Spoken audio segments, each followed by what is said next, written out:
directly to Nicky Snoyink, Royal Forest and Bird Protection Society, North Canterbury branch.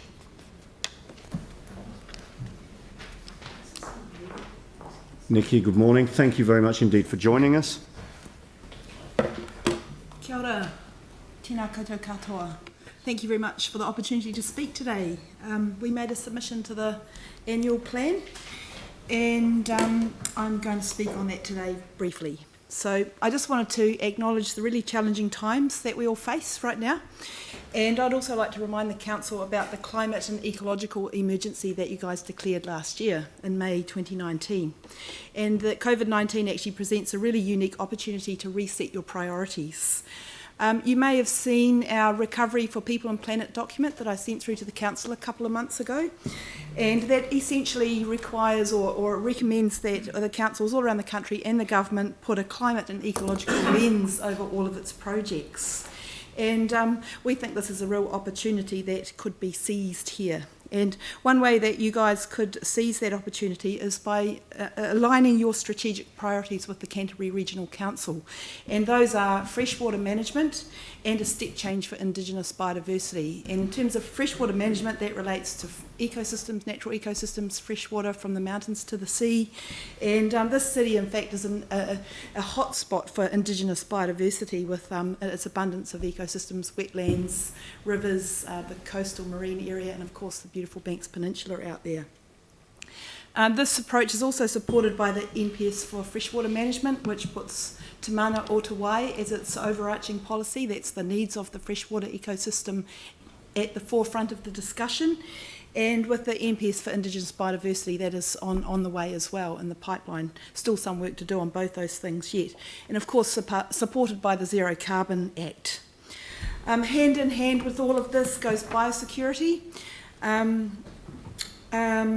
We think that that needs to be integrated with all of this stuff. A really good example that we have been watching develop in the news lately is the joint management plan that we understand exists or is in development between the Christchurch City Council, Environment Canterbury and the Christchurch Airport for the management of Canada geese.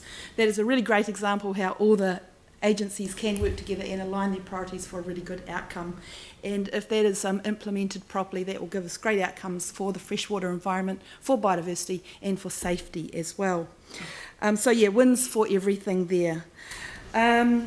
And so to make the most of the opportunity that we currently have in front of us, I strongly recommend that you guys align your strategic priorities with Canterbury Regional Council, which is for freshwater management. Really, really important for the city, especially in terms of drinking water and land use change going on in the region, and a step change for biodiversity, and really put that at the forefront of the decision making, because that is what keeps us all healthy in the long term.